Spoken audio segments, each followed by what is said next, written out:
शुरुआत करेंगे modern India से, और मॉडर्न इंडिया से जब हम शुरुआत करेंगे तो इसमें भी हम आरओ एआरओ के लिए बात करने जा रहे हैं, तो हम बड़े सेलेक्टेड टॉपिक पे चलेंगे, पूरा इतिहास नहीं पढ़ेंगे, क्योंकि इतिहास तो बहुत कुछ है। इतिहास बीती हुई जितनी घटनाएं हैं उनका जो एक सही क्रमवार अध्ययन है वो इतिहास है। यानी कि इतिहास को जब भी हम पढ़ना शुरू करते हैं तो हम पाते हैं कि जितने भी हमारे 18 पुराण हैं वो इतिहास के अंतर्गत हैं। महाभारत और रामायण की लिखी हुई जो आख्यान है वो भी कहीं ना कहीं इतिहास के ही हिस्से हैं, लेकिन हमें इतने इतिहास को नहीं पढ़ना है। सिविल सर्विस की तैयारी में सबसे ज्यादा जरूरी ये होता है कि हमें क्या पढ़ना है, इससे ज्यादा जरूरी है कि हमें क्या छोड़ देना है या हमें क्या नहीं पढ़ना है। अगर ये कोई तरीका जान जाता है तो उसे कहते हैं स्मार्ट स्टडी। बाकी दुनिया में कहते हैं ना कि गधों की फौज भरी पड़ी है जो बोझ लाद के घूमने के लिए तैयार है। तो इस क्रम में हम अपने आप को अलग करेंगे, और अलग करते हुए हम कुछ नवीन चीजों पे आज चर्चा करेंगे। जैसे जो आज ये बोर्ड पे लिखा हुआ आपके सम्मुख आपको दिखाई दे रहा होगा, इसमें हमने बताया है कि ये वो टॉपिक है जहां से इतिहास के क्वेश्चन गाहे बगाहे पूछे जाते रहे हैं, ठीक है, या इतिहास के सवाल यहां से आते रहे हैं। आरओ एआरओ परीक्षा का फुल एनालिसिस किया तो मुझे पता लगा कि अब तक जो पेपर 8, 10, 12 जो भी एग्जाम हुए हैं स्पेशल वगैरह लेके, उसमें हमने पाया कि मॉडर्न इंडिया के कुछ विशेष टॉपिक को उन्होंने छुआ है। जैसे पहला टॉपिक है ईस्ट इंडिया कंपनी और बंगाल के नवाब। अब हम जानते हैं कि हमारे आधुनिक भारत की शुरुआत ईस्ट इंडिया कंपनी से, आधुनिक काल हम जिसको मानते हैं कि आधुनिक काल, आधुनिकता तो भारतीयों के लिए कुछ विशेष संदर्भ में नहीं। जैसे मैं हमेशा कहता हूं कि इतिहास का जो वर्गीकरण है वो 3 भागों में है, प्राचीन, मध्यकालीन और आधुनिक। ये वर्गीकरण कोई मान्यता प्राप्त वर्गीकरण नहीं है। अगर इतिहास का सही मूल अगर वर्गीकरण किया जाए तो हम कहते हैं कि इतिहास में सबसे पहले प्राक इतिहास, उसके बाद आदि इतिहास और उसके बाद ऐतिहासिक काल। लेकिन यहाँ पे हम पाते हैं, जब हम पढ़ना शुरू करते हैं तो हम देखते हैं कि प्राचीन इतिहास है, मध्यकालीन इतिहास है और आधुनिक इतिहास है। देखिए इसमें हुआ क्या है, हुआ ये कि ये जो कलम हमारे इतिहास के ऊपर चली है, जिन्होंने ये श्रेय लिया कि हम इतिहास को क्रमबद्ध कर रहे हैं, भारतीयों के इतिहास को, उसमें एक नाम आता है, आपने सुना होगा, लॉर्ड मैकाले। लॉर्ड मैकाले चूंकि अंग्रेजियत के एक बड़े हिमायती व्यक्ति थे। जब हम भारत में, आधुनिक भारत में शिक्षा का विकास पढ़ेंगे तो हम जानेंगे कि लॉर्ड मैकाले कौन है। क्यों लोग कहते हैं कि आज भी कोई चौराहे पे अंग्रेजी में 2-4 वर्ड फटफटाता है तो लोग कहते हैं अरे मैकाले की औलाद है, मैकाले बन रहे हैं। आखिर मैकाले का क्या इतिहास उस समय समझेंगे, लेकिन हमारा विषय यहाँ पे मूल ये है कि आखिर जो इतिहास है जिसे हम आधुनिक इतिहास कहते हैं, किस सेंस में आधुनिक है। ये अगर भारतीय तवज्जो से देखा जाए तो हम पाएंगे कि एक किताब लिखी गई थी, the British history of India. क्या लिखी गई थी? The British history of India. इस किताब के जो लेखक थे उनका नाम था जेम्स मिल। जेम्स मिल कभी भी भारत नहीं आए, लेकिन उन्होंने भारतीय इतिहास को प्राचीन, मध्यकालीन और आधुनिक 3 संदर्भों में लिख के अपना एक नोटिस तैयार कर दिया। लेकिन मजे की बात ये देखिए कि प्राचीन इतिहास को उन्होंने कहा कि ये हिंदू इतिहास है, मध्यकालीन इतिहास को उन्होंने कहा कि यह मुस्लिम इतिहास है, लेकिन कभी भी वो पट्टा ये कहने के लिए तैयार नहीं हुआ कि आधुनिक इतिहास ईसाइयों की इतिहास है, कभी नहीं बोला। उसे आधुनिक भारत, यानी कि वो बोलता है व्हाइट बर्डन थ्योरी। जब हम पढ़ेंगे कि व्हाइट बर्डन थ्योरी क्या है तो इसी आधुनिक काल में हम समझेंगे कि आखिर व्हाइट बर्डन थ्योरी होती क्या है। वहां भी कई तरह के सवाल बने हैं, भविष्य में बनने की संभावना भी है।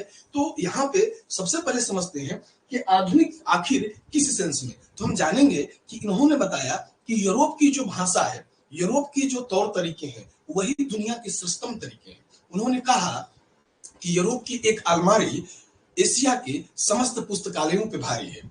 ये कथन बड़ा ही ओछा प्रतीत होता है, बड़ा छोटा प्रतीत होता है, क्योंकि उन्होंने न केवल भारत वरन एशिया के समस्त देशों को एक दिशा से लपेट डाला। लपेटा कैसे? कि यूरोप की एक अलमारी का पुस्तक एशिया के समस्त पुस्तकालयों पे भारी है। यह बात समीचीन प्रतीत नहीं होती।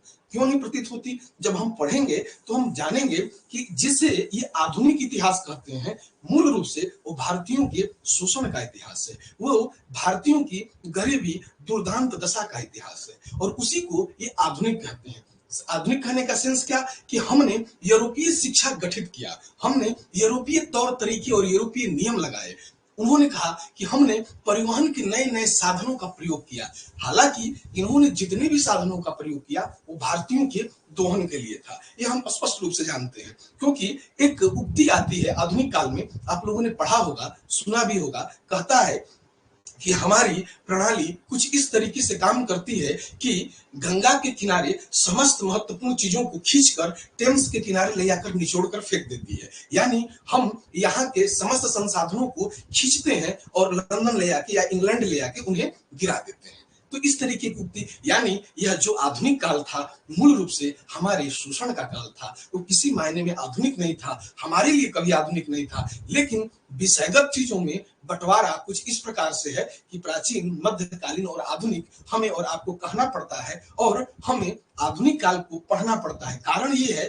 कि इस पाठ्यक्रम का ये वो हिस्सा है जहां से हम पाते हैं कि सर्वाधिक सवाल उठते हैं। हमने देखा है, चाहे वो यूपीपीसीएस का हो, आरओ का हो, आईएएस का एग्जाम हो, कहीं भी हो, आप देखिएगा कि इस पाठ्यक्रम के हिस्से से, यानी कि आधुनिक काल से, हम पाते हैं कि सर्वाधिक क्वेश्चन पूछे गए हैं। अगर इतिहास से 25 सवाल आ रहे हैं तो 15 सवाल अकेले आधुनिक भारत से आते हैं। तो आधुनिक भारत का इतिहास, यानी कि ईस्ट इंडिया कंपनी का भारत आगमन, उसके पूर्व हम जानते हैं कि जो हमारा पहला लेसन शुरू होता है वो शुरू होता है यूरोपियों का भारत आगमन। इस क्रम में मैंने आपको पिछले टाइम में मैंने कुछ क्लास दी है, तो मैंने बताया था आपको कि पीडीईडीएफ एक फार्मूला दिया था, यानी कि सबसे पहले भारत में आगमन करने वाले जो यूरोपीय यात्री हैं उन क्रम में अगर हम देखें तो सबसे पूर्व में हम पुर्तगालियों को पाते हैं।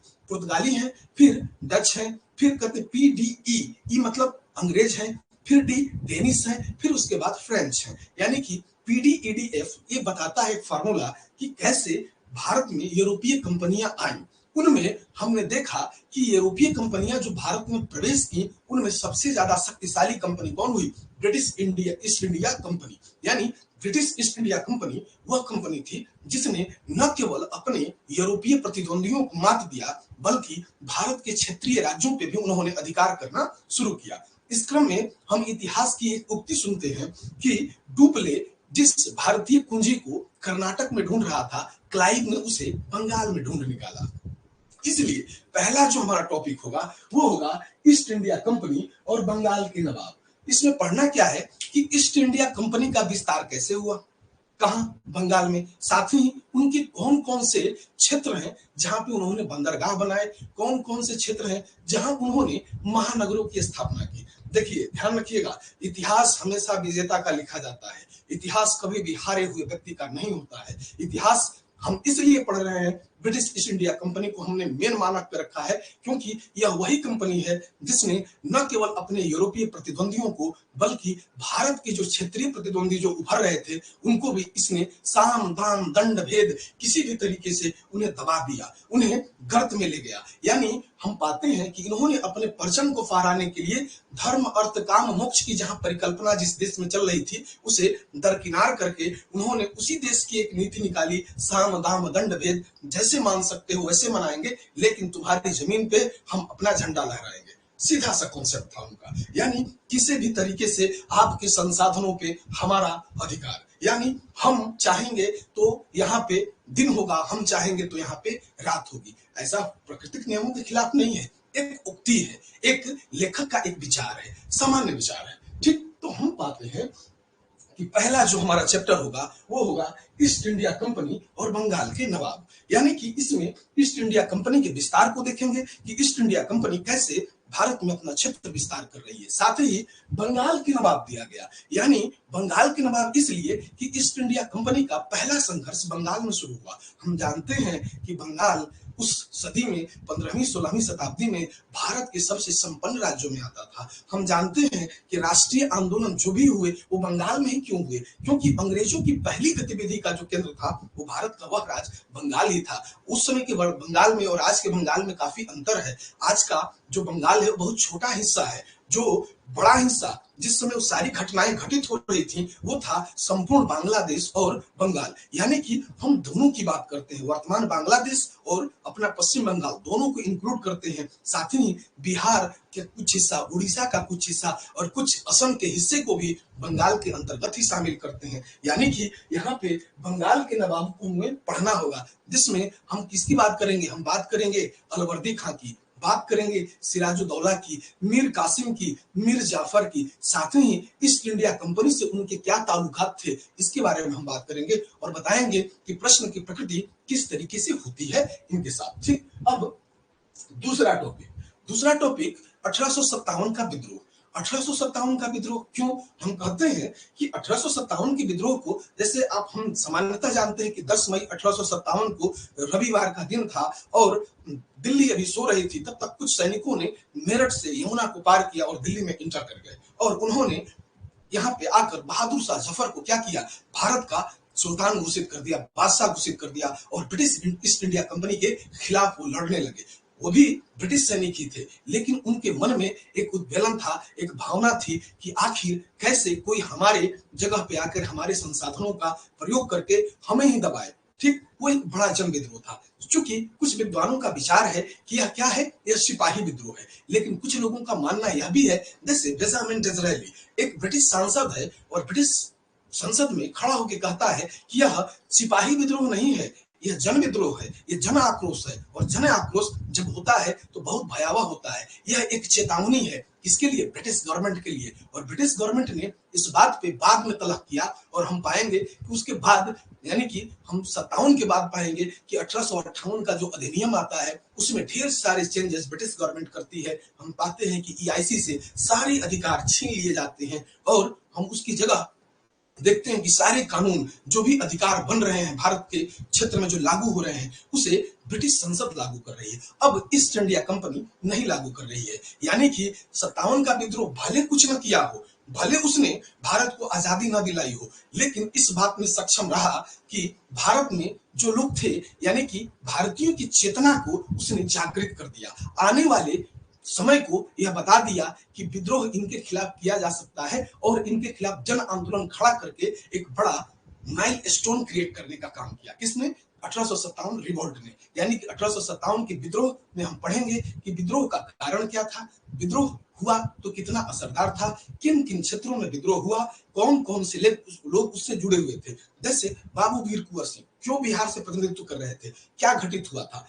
रानी लक्ष्मीबाई झांसी से क्यों विद्रोह कर रही थी? तात्या टोपे क्यों ग्वालियर या कानपुर वाले एरिया में सक्रिय दिखाई दे रहे हैं? नाना साहब क्यों दिखाई दे रहे हैं? यानी कि जितने भी विद्रोही हैं, अजमुल्ला खान, आखिर क्यों उन पे गवर्नमेंट बड़ा इनाम रख रही है, आखिर क्या कारण है? यानी कि हम ब्रिटिश असंतोष को देखेंगे कि भारतीयों में किस प्रकार उपजा और भारतीयों ने इसके प्रतिक्रिया स्वरूप क्या क्या किया। ठीक, यानी कि विद्रोह का कारण, परिणाम, विद्रोह की प्रकृति, उसका नेचर क्या है, और बाद में हम यह भी देखेंगे कि विद्रोह आने वाले विद्रोह के लिए कैसे माइलस्टोन साबित हुआ, कैसे मील का पत्थर साबित हुआ। साथ ही अब इसके थर्ड टॉपिक पे चलेंगे तो वहां देखेंगे कि अन्य जन आंदोलन, यहाँ लिखा गया है अन्य जन आंदोलन। अब भाई अन्य जन आंदोलन मतलब क्या? यानी 1857 कोई अचानक विद्रोह नहीं हुआ था। इसके 57 के पूर्व भी भारत में कई क्षेत्रों में जनजातीय और छुट-फुट किसान आंदोलन या क्षेत्रीय आंदोलन दिखाई देते हैं,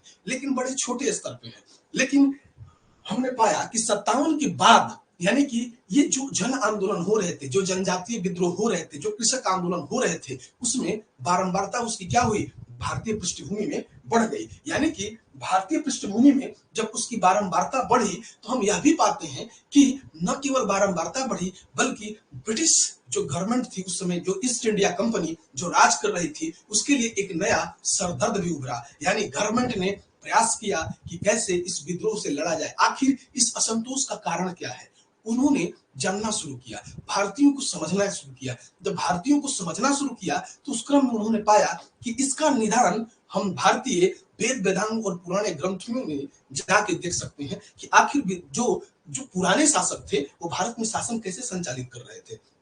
उसी के बाद हम पाएंगे कि भारत में आधुनिक शिक्षा का विकास शुरू होता है। यानी कभी भी कोई गवर्नमेंट कोई जो अपना उपनिवेश बना के बैठी है, जैसे हम जानते हैं कि भारत उपनिवेश था किसका? इंग्लैंड का। मातृ देश कौन? इंग्लैंड। यानी वह रिमोट के थ्रू क्या कर रहा था? भारत के संसाधनों पे कब्जा कर रहा था, यानी भारतीय संसाधनों का शोषण कर रहा था। तो उस शोषण के पीछे उनकी क्या मंशा है, किस प्रकार की मंशा थी, और उस मंशा को जो भारतीयों ने समझा तो विद्रोह किया। तो विद्रोह को दबाने के लिए उन्होंने क्या किया? तो हम पाएंगे कि उन्होंने भारत में शिक्षा का डेवलपमेंट शुरू किया, यानी भारत में भारतीयों के खिलाफ एक वर्ग खड़ा करना शुरू किया, जो कि क्लर्क के रूप में था, जो कि सूबेदार के रूप में था, जो उन्हीं के साथ रहकर भारतीयों को दबाने का कार्य कर रहा था। इस क्रम में हम देखेंगे कि जब शिक्षा का डेवलपमेंट शुरू करेंगे तो न केवल 1 लाख रुपया खर्च करेंगे, जैसे कि आप पढ़ेंगे 1813 का एक्ट, 33 का एक्ट, तो आप पाएंगे कि ईसाई मशीनरियां आ रही हैं,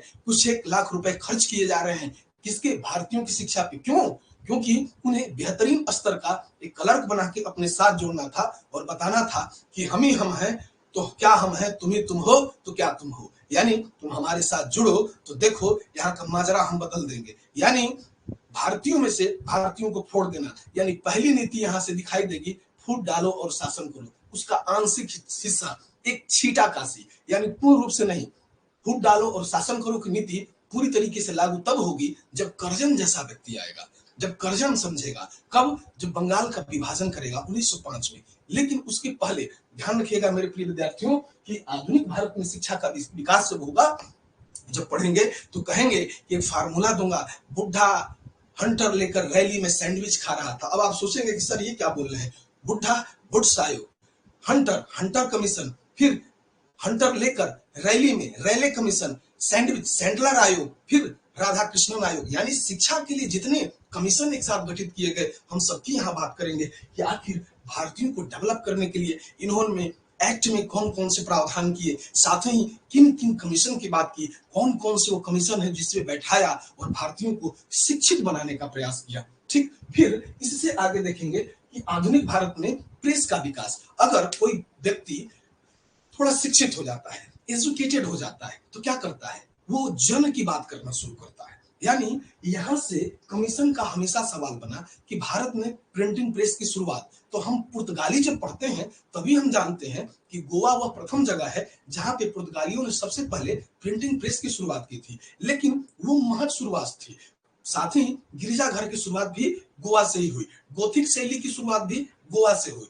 लेकिन वो हमारा विषय नहीं है, विषय है प्रेस, प्रेस का डेवलपमेंट। तो हम पाएंगे कि एक प्रेस भारत में सबसे पहले गठित किया गया, नाम था बंगाल गजट, नेतृत्व में जेम्स अगस्टस हिकी। यह एक व्यक्ति है जिसने भारत में सबसे पहले प्रेस की शुरुआत की। प्रेस किसके लिए? आम जन के लिए। लेकिन इस प्रेस की भाषा हिंदी नहीं, क्षेत्रीय बंगाली नहीं, कोई अन्य भाषा नहीं, बल्कि इंग्लिश रखी गई ताकि प्रबुद्ध ब्रिटिश लोगों तक पहुंच सके लोगों की खबरें, साथ ही जो भारतीय जनमानस में जो बहुत पढ़ा लिखा हो, जिसे अंग्रेजी का ज्ञान हो, वही समझ पाए, यानी एलिट क्लास। ठीक, तो वहां उसको समझने का प्रयास करेंगे। साथ ही बाद में जो क्षेत्रीय समाचार पत्र हो रहे हैं, जैसे उर्दू में समाचार पत्र आए, पंजाबी में आए, हिंदी में आए, तो हिंदी का प्रथम समाचार पत्र कौन, कहां से प्रकाशित, इस तरीके का सवाल कमीशन ने बार बार किया। जैसे हिंदी का प्रथम समाचार पत्र कहां से? कानपुर से। किसने शुरू किया? जुगल किशोर ने शुरू किया। समाचार पत्र का नाम उदंत मार्तंड। तो ये सवाल हो सकता है, पूछा गया है, पूछा जा सकता है, इस तरीके के सवाल, कुछ स्टेटमेंट वाले सवाल यहां से आएंगे। साथ ही प्रेस पे अंकुश लगाने के लिए जो ब्रिटिश गवर्नमेंट थी, उसने उस समय कौन कौन से कमीशन बैठाए। आखिर प्रेस के या प्रेस को आगे नहीं बढ़ने देना है। प्रेस जनमानस के लिए जब जरूरी हो गया, जब जनमानस के भाषा में प्रेस रिलीज होने लगा, तो उन्हें डर हो गया कि ओहो, ये तो ब्रिटिश नीतियों को ये खंगाल रहे हैं, ये बता रहे हैं कि ब्रिटिश गवर्नमेंट भारत में क्या कर रही है, ब्रिटिश गवर्नमेंट के क्या परिणाम है, ब्रिटिश गवर्नमेंट किस तरीके की चाल चल रही है, ये भारतीय जान रहे हैं। हिंदू मुस्लिम में एकता बनने लगी, उन्हें डर हो गया कि हमारी सत्ता बहुत दिन नहीं चलेगी। इसीलिए उन्होंने वर्नाकुलर प्रेस एक्ट, आप नाम सुनते होंगे कि वर्नाकुलर प्रेस एक्ट बैठाया। क्या किया? उसके तहत बड़े सारे प्रेस को पहले ही विज्ञप्ति देनी पड़ती थी कि हम क्या छापने जा रहे हैं, अगर नहीं बताओगे तो कल के दिन यानी सूर्यास्त होने से पूर्व आपका प्रेस बंद कर दिया जाएगा। यानी आपको कुछ भी छापना है तो ब्रिटिश गवर्नमेंट के सलाह से छापना है, उसके विरुद्ध आप कुछ भी नहीं लिख सकते। इस तरीके की बातें हम यहाँ करेंगे। फिर सामाजिक धार्मिक सुधार आंदोलन, देखिए बड़े इंपॉर्टेंट टॉपिक है। यहाँ पे भारत के जितने भी बड़ी विभूतियां हैं, जैसे राजा राम मोहन राय, देवेंद्र नाथ टैगोर, केशव चंद्र सेन या अन्य विद्वान जो भी जुड़े हुए हैं, जिन्होंने भारतीय जनमानस मानस में सामाजिक रूप से, धार्मिक रूप से, राजनीतिक रूप से उन्हें एकत्रित करने का प्रयास किया, तो यहाँ पे जो भारतीयों में सुधार आया, जैसे दयानंद सरस्वती, आर्य समाज की स्थापना, ब्रह्म समाज की स्थापना, आदि ब्रह्म समाज की स्थापना, ये यहीं पे जानेंगे कि आखिर सामाजिक और धार्मिक सुधार आंदोलन हो रहा था तो वो किस स्तर का था, किस तरीके का सामाजिक या धार्मिक आंदोलन हुआ, उसके क्या मायने थे, कैसे उसने राष्ट्रवाद को आगे बढ़ने में क्या किया, एक मदद पहुंचाई। साथ ही हम ये समझेंगे कि सामाजिक और धार्मिक रूप से जो जटिलताएं थी वो कौन सी थी, किन पर इन लोगों ने क्या किया, ये बड़े विचारकों ने प्रहार किया। इसी में हम जानेंगे कि स्वामी विवेकानंद कौन है, क्या है रामकृष्ण मिशन, क्यों वो आंधी या तूफानी में जो साधु है इस तरीके का कार्य कर रहा है, क्यों नव वेदांतवादी है वो, क्यों वेदांत की बात कर रहा है, या क्या हिंदू राष्ट्र की बात कर रहा है या हिंदूवाद की बात कर रहा है। उसका मतलब किसी धर्म से नहीं है, लोगों की एकता से जोड़ने से है। ऐसा नहीं है कि वो हिंदूवादी है, ठीक, उसको समझेंगे वहां पे किस प्रकार के प्रश्न बनते हैं सोसाइटी को लेके, उनके विचार को लेके, संस्था को लेके, उसको समझने का प्रयास करेंगे। सवाल वहीं से किया गया है। आगे बढ़े। भारतीय राष्ट्रीय कांग्रेस, भारतीय राष्ट्रीय कांग्रेस 28 दिसंबर 1885 गोकुलदास तेजपाल संस्कृत महाविद्यालय मुंबई में स्थापित। ग्वालियर टैंक वही एक जगह है मुंबई में, पहली बार सम्मेलन हो रहा है और हम जानते हैं कि महज 72 लोग इसमें भाग ले रहे हैं। उसमें से कुछ वकील हैं, कुछ शिक्षक हैं, और उन्होंने मिलकर क्या किया, ह्यूम की संकल्पना को आगे प्रसिद्ध करने का कार्य किया। यानी कुछ लोग कहते हैं कि भारतीय राष्ट्रीय कांग्रेस डफरिन के दिमाग की सोच थी। बाद में कुछ लोग कहते हैं कि भारतीय राष्ट्रीय कांग्रेस अंग्रेजों की वो संस्था थी जहां पे उन्होंने विद्रोह को दबाने के लिए किया था, लेकिन बाद में यह क्या हुआ, उल्टा तड़ित चालक की जगह इसने उन पे अटैक करना शुरू कर दिया। यानी कि उन्होंने, भारतीय राष्ट्रीय कांग्रेस के मेंबर्स ने, यानी कि हर एक वर्ष अपने सम्मेलन कर रहे हैं, अलग अलग जगहों पे क्षेत्रीय लोगों को जोड़ रहे हैं, कांग्रेस की सदस्यता दिला रहे हैं, साथ ही भारतीय जनमानस को जोड़ने का काम कर रहे हैं। धर्म, जाति, संप्रदाय, इससे अलग होकर एक अलग राष्ट्रवाद की बात कर रहे हैं, इसको यहाँ समझने का प्रयास करेंगे। साथ ही इस क्रम में हम पाएंगे यहाँ लिखा है BKS, यानी मैंने एक 3 नाम दिया है, तो ये सम्मेलन से जुड़ा हुआ है, ठीक है। तो बनारस, कलकत्ता और सूरत, ये अधिवेशन बड़े इंपॉर्टेंट हैं। बार बार आरओ में पूछा गया है कि बनारस अधिवेशन का क्या मायने है, कोलकाता अधिवेशन का क्या मायने है, सूरत अधिवेशन का क्या मायने है, क्या घटित हुआ। तो हम पाएंगे कि बनारस में 1905 स्वदेशी की बात, कलकत्ता में एक नहीं, 2 नहीं, तकरीबन 3 से 4 अधिवेशन, और तीनों 4 माइलस्टोन वाले काम। सूरत अधिवेशन जग जाहिर है, सूरत की फूट यानी गरम दल और नरम दल में बंटना, कांग्रेस और लीग का अलग होना, इन सारी बातों को यहाँ समझेंगे। फिर कांग्रेस में गरम दल और नरम दल का डेवलपमेंट कैसे हुआ, आखिर इसकी विचारधारा क्या थी, गरम दल कहने का मतलब क्या होता है, कौन है ये उग्रवादी लोग, क्यों लाल बाल पाल कहते हैं, लाला लाजपत राय, विपिन चंद्र पाल या लाल बाल पाल। तो लाला लाजपत राय हो गए, विपिन चंद्र पाल हो गए और लोकमान्य बाल गंगाधर तिलक हो गए, ये 3 नाम इसके साथ जुड़ेगा। तो आखिर ये लाल बाल पाल कौन है, क्या है लाठी क्लब, क्यों उग्रवादी इनको कहा जाता है। ये उदारवादी नहीं है, क्योंकि ये उग्रवादी ऐसे नहीं है कि बम पिस्टल की राजनीति कर रहे हैं, नहीं, विचारधारा से उग्रवादी, एक ऊंची विचारधारा। यानी कि हम आपके सम्मुख भिक्षावृत्ति नहीं करेंगे, मेरा हक है, भारत हमारा राष्ट्र है और मैं इसे लूंगा। जैसे बाल गंगाधर तिलक की उक्ति, स्वतंत्रता हमारा जन्मसिद्ध अधिकार है और मैं इसे लेकर रहूंगा, इस तरीके की बात, क्यों, ठीक, इसी में हम जानेंगे। अब अगला, भारत से बाहर क्रांतिकारी गतिविधियां। भारत से बाहर यानी कि हम पढ़ना शुरू करेंगे बम पिस्टल की राजनीति, जब व्यक्तिगत लोगों पे निशाना बनाना। जैसे हम इसमें जानेंगे कौन है श्यामाजी कृष्ण वर्मा, जानेंगे कौन है मैडम भीखाजी कामा, कौन है लाला हरदयाल, क्या है इंडिया हाउस, क्या है गदर पार्टी, यहाँ समझेंगे, क्योंकि यहाँ से बड़े सवाल होते हैं। क्योंकि ये क्या है, क्रांतिकारी गतिविधि है। क्रांतिकारी गतिविधि मतलब क्रांति किसको कहते हैं, जो आमूलचूल परिवर्तन की बात करे, जो सत्ता को सिरे से नकार देने की बात करे, जो सत्ता को क्या करे, नीचे से उखाड़ देने की बात करे, यानी समस्त परिवर्तन की बात करे, वो होती है क्रांति। यानी कि क्रांति क्या कहते हैं, तो कहते हैं कि जब पुरानी लीक पे चलना कठिन हो जाए, जब पुरानी लीक पे चलना कठिन हो जाए, साथ ही राजा को सत्ता में रहते हुए भी प्रजा की बातों का अंदाजा न लग पाए और प्रजा को लगे कि सत्ता को अब बदल देने की आवश्यकता है या आमूलचूल परिवर्तन कर देने की आवश्यकता है, उसे ही क्रांति कहा जाता है।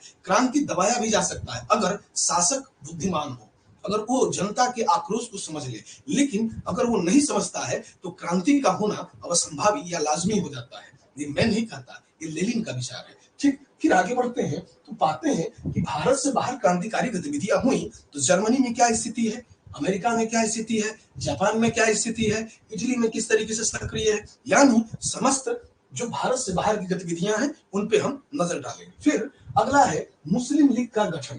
मुस्लिम लीग यानी कि भारत में जब मुस्लिम लीग का गठन हुआ तो ये एक संप्रदाय विशेष को लीड कर रही थी। साथ ही यही मुस्लिम लीग आगे चलकर पाकिस्तान के डिमांड को उठाती है और इसके नेता बार बार बदलते हुए दिखाई देंगे। जैसे हम पाएंगे कि ढाका का एक नवाब है, नवाब सलीमुल्लाह, उन्होंने क्या किया, मुस्लिम लीग की स्थापना में जड़ से लेकर शीर्ष तक के जोर लगाए और मुस्लिम लीग के कर्तव्य को निर्धारित किया। लेकिन बाद में मुस्लिम लीग जो राष्ट्रवादी आंदोलन के रूप में उभरी थी, जो कांग्रेस से अलग होकर एक नवीन विचारधारा के रूप में चल रही थी, बाद में एक द्विराष्ट्र सिद्धांत का कारक बन गई, जिसे आज भारत पाकिस्तान कहते हैं, जो अलग अलग देशों का बंटवारा है। यही समझेंगे हम लोग। फिर अब आगे मार्ले मिंटो सुधार। मार्ले मिंटो सुधार बार बार आता है, बार बार पूछा जाता है कि भैया मार्ले कौन था उस समय, मिंटो कौन था, लॉर्ड मिंटो के क्या मायने हैं, लॉर्ड मार्ले के क्या मायने हैं, साथ ही इस सुधार में क्या क्या किया गया, कब लाया गया,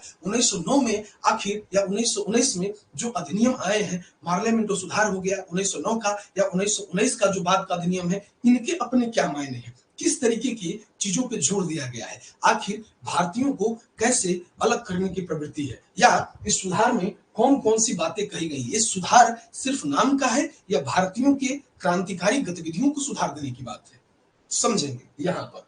फिर अगला दिल्ली दरबार और राजधानी परिवर्तन।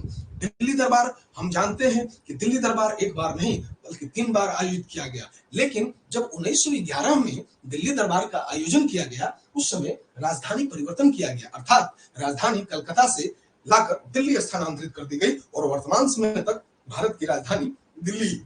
तो समझेंगे कि आखिर दिल्ली राजधानी आई, उस राजधानी के पीछे अंग्रेजों की मंशा क्या थी, क्यों ब्रिटिश गवर्नमेंट ये सोचकर लाई कि कलकत्ता से राजधानी दिल्ली स्थानांतरित किया जाए, या यहाँ पे लाके कौन कौन से अपने जो सामरिक चीजें हैं उनको वो प्रबुद्ध करने का प्रयास किए। साथ ही दिल्ली दरबार जो 3 हुए हैं उनके बारे में भी बात, किस में क्या किया गया, किसका स्वागत किया गया, कौन आयोजन में हिस्सा लिया, किससे जुड़ा हुआ सुधार हुआ, या दिल्ली दरबार में क्या निर्णय लिया गया। जैसे हम जानते हैं कि जब राजधानी परिवर्तन किया गया था कलकत्ता 1911 वाले में, तो आप लोगों ने सुना होगा, ये बात समझी होगी कि कलकत्ता से दिल्ली राजधानी ही नहीं आई, बल्कि हमने देखा कि जो बंगाल विभाजन था जो 1905 में हुआ था, उसे रद्द करके पुनः बंगाल को एक किया गया और 1912 में उसे लागू भी किया गया था। यानी पहले की मंशा थी ना कि एकीकृत बंगाल एक ऊंची राष्ट्रीय चेतना है, अगर इसे डिवाइड कर देंगे तो राष्ट्रीय चेतना कोलैप्स कर जाएगी। अंग्रेजों ने यही सोचकर बंगाल का विभाजन किया, लेकिन यह विभाजन उनके ऊपर भारी पड़ा। उन्होंने सोचा शायद राष्ट्रीय चेतना समाप्त हो जाएगी, लेकिन इसका असर भारतीय जनमानस पे उल्टा हुआ और राष्ट्रीय चेतना और बढ़ गई और मजबूती से खड़ी हो गई। ठीक, चलें अब इससे आगे चलते हैं। तो अगला है कांग्रेस का लखनऊ अधिवेशन। यहां दिख रहा होगा कांग्रेस का लखनऊ अधिवेशन। अब ये कांग्रेस का लखनऊ अधिवेशन हमें क्यों पढ़ना है, क्यों जानना है? जिस एग्जाम को आप देने जा रहे हैं, उत्तर प्रदेश RO उसका राजधानी है लखनऊ। साथ ही हम यह भी जानते हैं कि लखनऊ अधिवेशन में बड़े बड़े काम हुए हैं।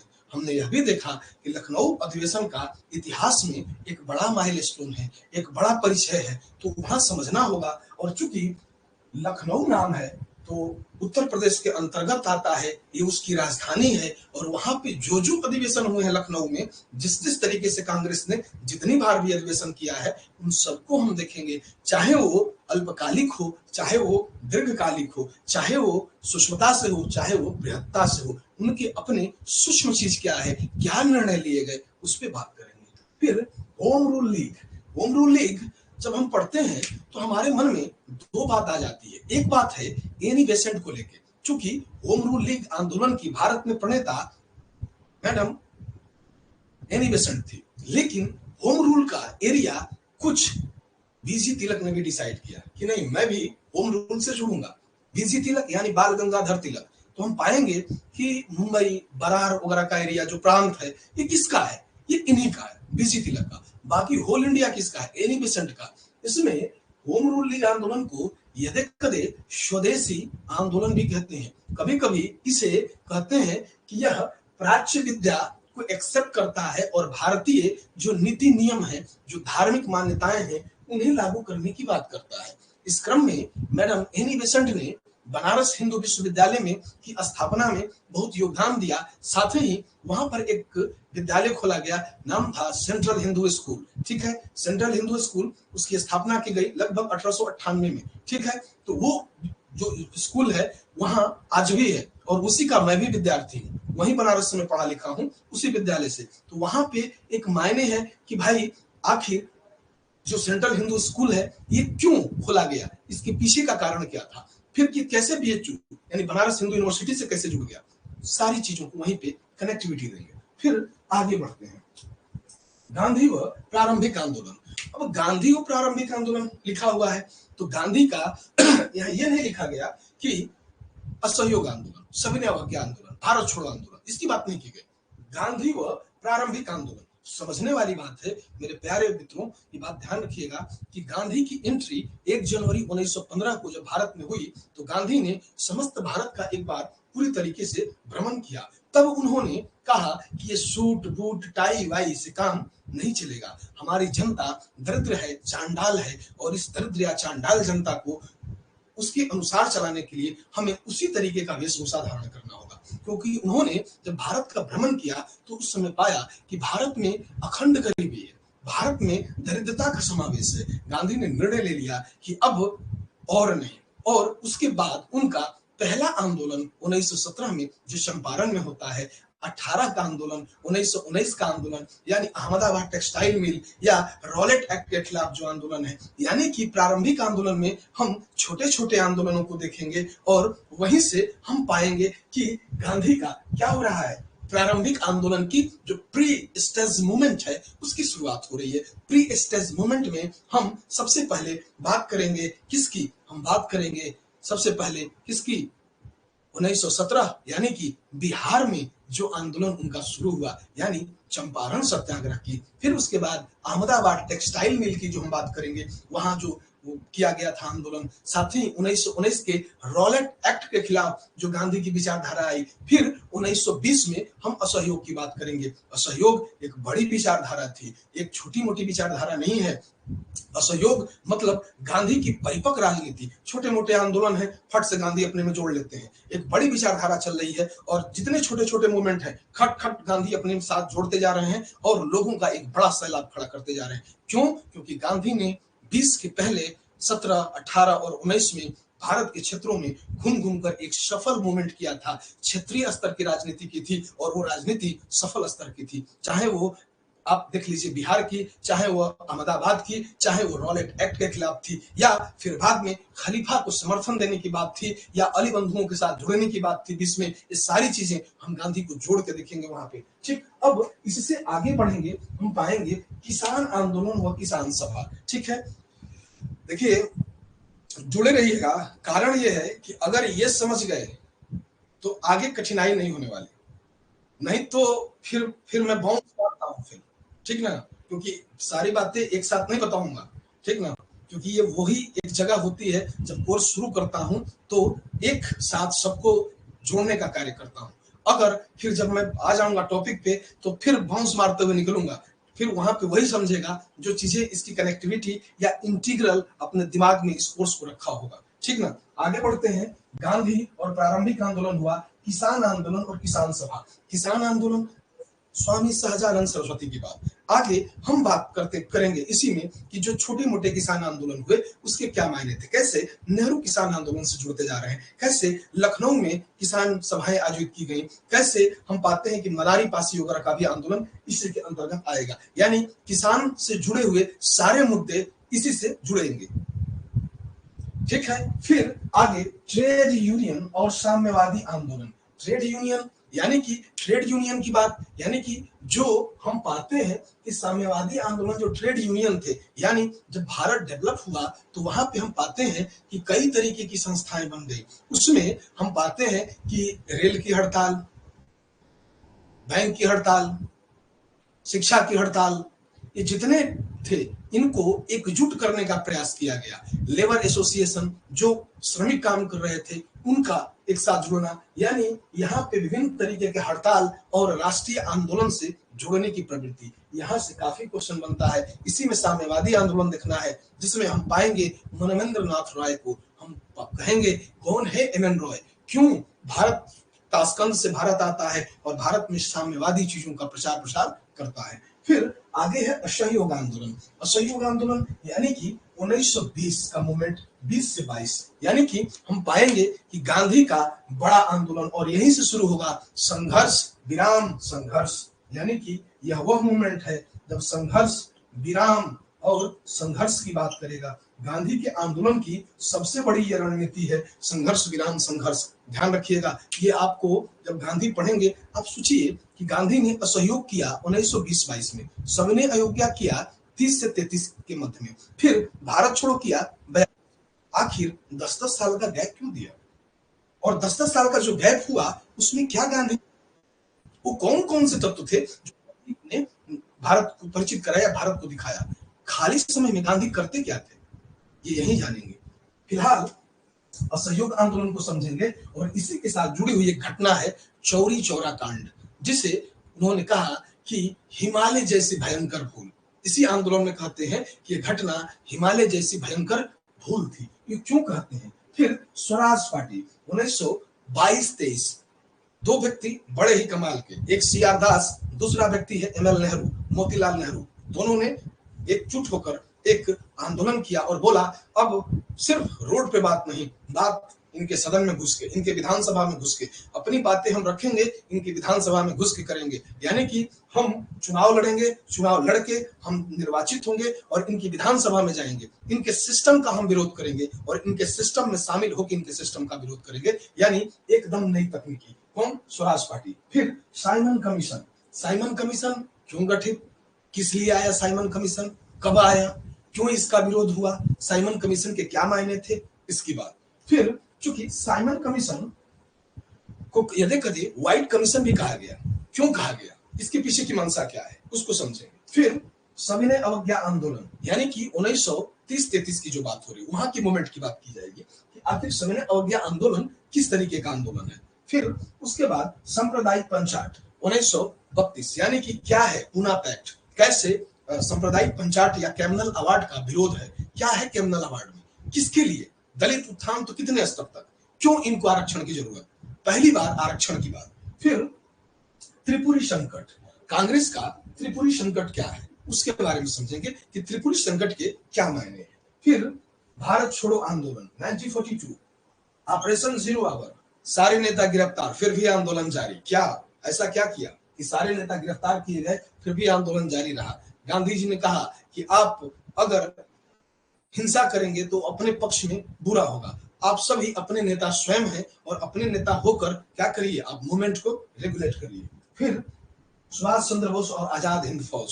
सुभाष चंद्र बोस एक बड़ा व्यक्तित्व, आप सभी जानते हैं, हम सभी को ज्ञात होगा, तुम मुझे खून दो मैं तुम्हें आजादी दूंगा। बात तो बड़ी सरल है लेकिन कर्तव्य बहुत बड़ा है। अगर आप ध्यान से सोचेंगे तो आप कहेंगे कि इतना बड़ा राष्ट्रवादी भारतीय भूमि में फिर पैदा, क्या है सुभाष चंद्र बोस के मायने, क्या है आजाद हिंद फौज, कैसे इसने अंडमान निकोबार, कैसे पूर्वोत्तर के क्षेत्रों पे कैसे कब्जा कर लिया, क्या था यहाँ पे, प्रश्न की प्रवृत्ति किस तरीके की बन सकती है या उसके मायने क्या हो सकते हैं, यहाँ समझने का हम प्रयास करेंगे। फिर संविधान सभा, भारत में संविधान सभा से यहाँ सवाल किया गया, यानी जो आप देख रहे हो कि बीच बीच के टॉपिक को मैंने हटा दिया है, कारण ये है कि हम स्मार्ट स्टडी करने जा रहे हैं, पूरा हिस्ट्री नहीं पढ़ेंगे, चाहे वो एंशिएंट का हो, मेडुअल का हो या मॉडर्न का हो। पहले एंशिएंट पढ़ाया हूं तो या मेडुअल पढ़ाया हूं तो मैंने बारीक से सारी चीजों को बताया है, यहाँ बारीक नहीं होगा, यहाँ आपको खुद स्मार्ट होना होगा। कारण यह है कि यहाँ पे वही पढ़ना है जो आ रहा है, हमारे लिए वो सब कुछ कूड़ा है जो नहीं पूछा जा रहा है, जो बेकार है कि नहीं? मिला न मिला जिंदगी से गम क्या है, अब तू ही बता कि पेशुगम क्या है। रगों में दौड़ते रहने के हम नहीं कायल, जब आंख से नहीं टपका तो फिर लहू क्या है। तो समझिएगा, काम वही हो जिस पर आयोग विचार कर रहा है, बाकी तो सब बेकार है कि नहीं? चलिए अब संविधान सभा में देखेंगे कि संविधान सभा का गठन कैसे हुआ। जैसे कुछ विचारक कहते हैं कि संविधान ही कांग्रेस था, कांग्रेस ही संविधान था। क्या वाकई ऐसा था? कितने मेंबर थे, कितने रुपए खर्च किए गए, कितना समय लगा? 2 वर्ष 11 महीना 18 दिन 65 लाख रुपया, आखिर क्या था? कितने देशों को हमने सोर्स बनाया, कहां कहां से संविधान हमने उठाया, क्या संविधान उधार का थैला है? ये तमाम बातों पर चर्चा करेंगे जब संविधान सभा पढ़ेंगे। फिर उसके बाद अंतरिम सरकार का गठन। अंतरिम सरकार यानी कि हम बात करेंगे सबसे अंतिम दौर की, जब हम पाएंगे कि राजेंद्र बाबू जैसा व्यक्ति उस कैबिनेट में है, जगजीवन राम जैसा व्यक्ति है, बलदेव सिंह जैसा व्यक्ति है, जीएल नेहरू जैसा व्यक्ति है, और ये अंतरिम सरकार क्यों गठित की गई थी, क्या कारण था, इसके क्या मायने थे, और ये अपने प्रयास में कितना सफल रही, और बाद में सरकार के लोगों ने क्यों त्याग पत्र दे दिया, इसके बारे में समझेंगे। फिर लास्ट में एक है हमारे पास आता है स्वतंत्र भारत या भारत का विभाजन और स्वतंत्रता। ये सबसे लास्ट टॉपिक है कि भारत का विभाजन और स्वतंत्रता। भारत का विभाजन क्यों किया गया, स्वतंत्रता जो मिली तो उसके क्या मायने थे, और स्वतंत्रता मिलने के लिए कितने कमीशन या आयोग का गठन किया गया था। ठीक है, इसको हम समझने का प्रयास करेंगे। यानी कि यहां तक में किसी को कोई तकलीफ हो तो मुझसे बात करें, बोलिएगा।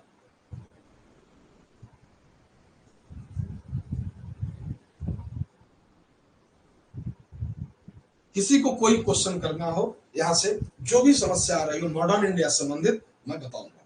ठीक है, लेकिन टॉपिक यही होगा हमारे प्यारे मित्रों। टॉपिक हम इसी के अनुसार चलेंगे, यानी इसी पे बात करेंगे और इसी के अनुसार हम चलकर अपने प्रयास को पूरा करेंगे।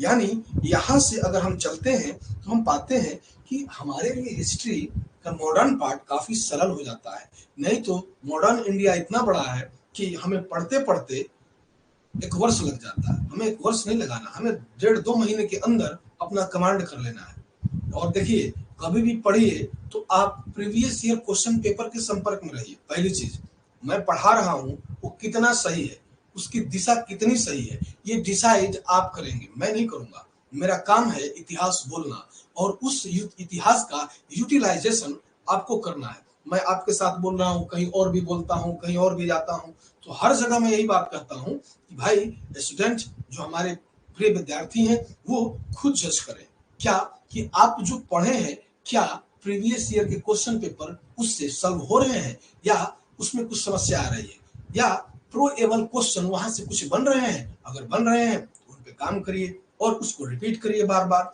उसको देखिए, समझने का प्रयास कीजिए।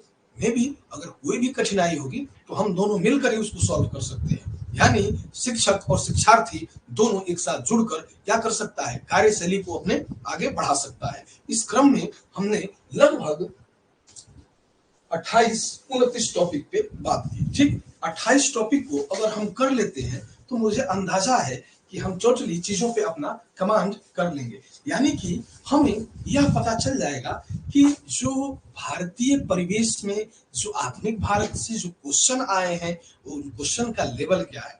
दूसरी चीज, जब हम क्वेश्चन सॉल्व करते हैं तो 2-3 चीजों का बड़ा ध्यान रखते हैं। कुछ प्रश्न ऐसे होते हैं जो मॉडरेट होते हैं, थोड़ा टफ बनाए जाते हैं। टफ कैसे होगा कि अगर मैं किसी भी मुद्दे को उठाऊंगा आपके सम्मुख, जैसे अगर मैं सामान्य मुद्दा उठा लेता हूं कि बंगाल का विभाजन 1905 में किया गया, हम सभी जानते हैं कि कर्जन ने किया।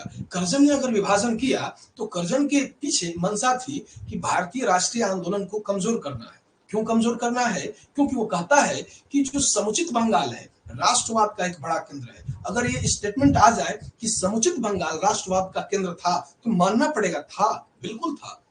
क्यों? क्योंकि उस समय बंगाल भारत का सबसे प्रबुद्ध इलाका था। कर्जन ने इस चीज को सोचा। वो क्या है? वो एक होशियार वायसराय है, एक ऐसा गवर्नर जनरल जो भारत की चीजों को ठीक ठीक समझ रहा है। किसके संदर्भ में? ब्रिटिश गवर्नमेंट के संदर्भ में कि ब्रिटिश गवर्नमेंट यहाँ कितने दिनों तक दैदीप्यमान हो सकती है, कितनी मजबूती से चल सकती है, इस चीज को समझेंगे। फिर साथ ही अगर वहां पे कहा जाए कि बंगाल का विभाजन दो भागों में किया गया, पूर्वी बंगाल, पश्चिमी बंगाल। पूर्वी बंगाल का गवर्नर फ्रेजर था और पश्चिमी बंगाल का फुलर था। बात सही है कि फुलर और फ्रेजर दो व्यक्ति थे, उनको पूर्वी और पश्चिमी बंगाल का गवर्नर बना दिया गया और उनके क्षेत्रों को इंटीग्रेटर या एकीकृत करके बांट दिया गया। और राष्ट्रीय आंदोलन को कमजोर करने के लिए हर एक को हथकंडे अपनाए गए जो ब्रिटिश गवर्नमेंट के पक्ष में था। ठीक है, यहां तक।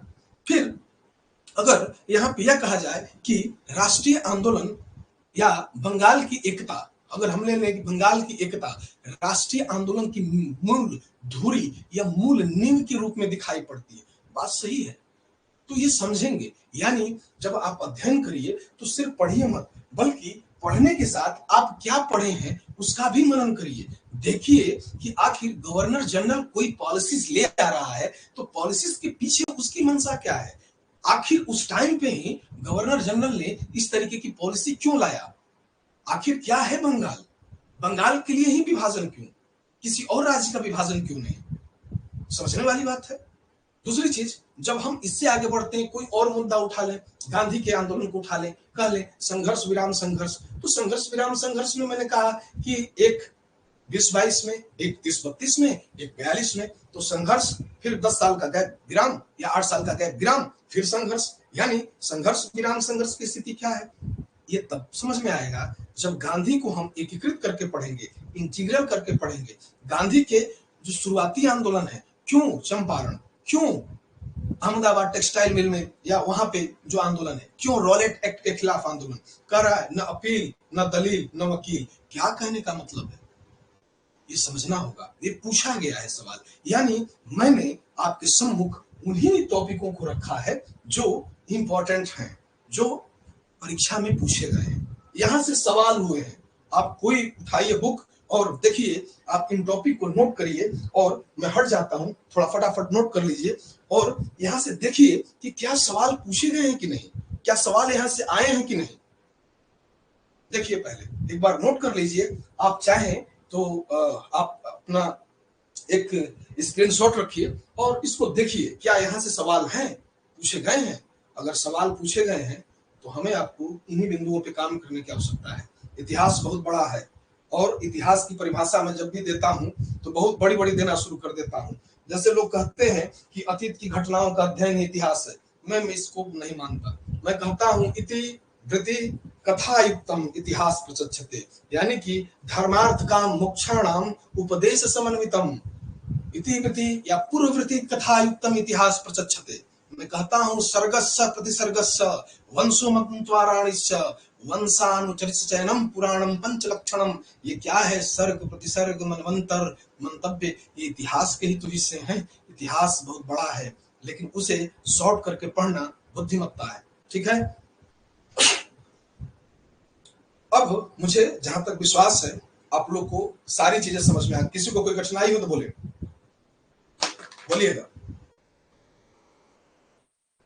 आप लोगों से प्रत्येक रोज मैं 8 बजे रात्रि में मिलूंगा और मेरी क्लास हफ्ते में कोशिश होगी कि 5 दिन कम से कम चले। ठीक है, बाकी दिन के लिए अंदाजा नहीं दिया जा सकता, लेकिन 5 दिन में फुल प्रयास में रहूंगा कि आपको नियमित रूप से 8 बजे आप लोगों से मुलाकात हो मेरी।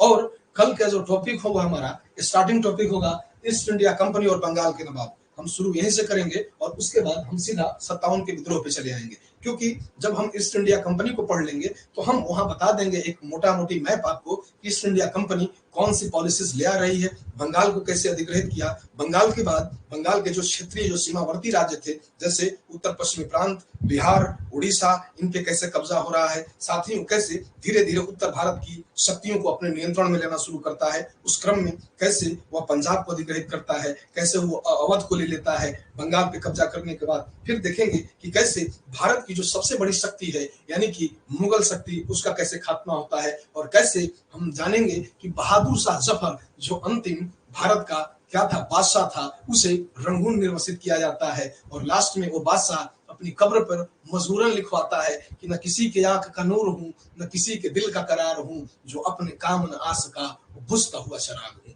आखिर क्या जरूरत पड़ी जफर को? जफर कहने का क्या मतलब है? बहादुर शाह द्वितीय को जफर क्यों कहा जाता है? क्यों कहते हैं शाहे बेखबर? खफी खां ने क्यों उन्हें शाहे बेखबर कह दिया? इसके पीछे की सारी मंशा को समझेंगे। ठीक है, बहुत बहुत धन्यवाद आप लोगों का जो अपना मूल्यवान समय लेकर मेरे साथ जुड़े रहे। ठीक है, थैंक यू। और काफी संख्या में आप लोग हैं, मुझे लग रहा है कि ये संख्या आप लगातार बनाते चलिए। ठीक है, जो लोग नहीं जुड़ पाए हैं, मेरे वीडियो को एक बार, दो बार, तीन बार, चार बार देखने का प्रयास कीजिएगा, चीजें समझ में आएंगी। फिर भी कोई अगर कंफ्यूजन हो जाता है तो आप एक बार मैसेज छोड़िएगा, मैं कोशिश करूंगा कि उसका मैं भरपूर उत्तर दूं। लेकिन मॉडर्न की बात इन्हीं टॉपिक के अंतर्गत करूंगा और मैं कोशिश करूंगा कि मॉडर्न इंडिया को हम जल्दी से जल्दी समाप्त कर दें। कोई क्वेश्चन बोलिएगा, एक बार की सब लोग बोल दीजिएगा कि कोई प्रॉब्लम नहीं है। जितने भी लोग हैं सबका टाइप हो, कम से कम सभी लोग टाइप करें।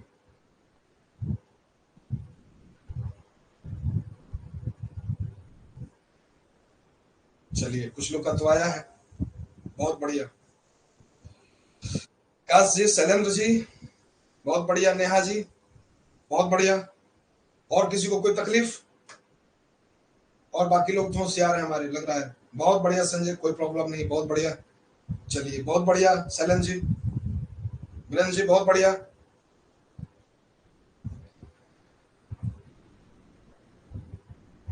मुझे आशा नहीं, पूर्ण विश्वास है कि मेरी कही हुई बात आप समझ रहे होंगे। ठीक है, थैंक यू। आप लोगों ने अपना मूल्यवान समय दिया। कल हम मिलेंगे 8 बजे से। हमारी क्लास 8:10 से रन करेगी और कोशिश करेंगे हम 9:30 9:15 तक चलने के लिए, आप लोग के साथ जुड़ने के लिए। ठीक है, थैंक यू, नमस्कार।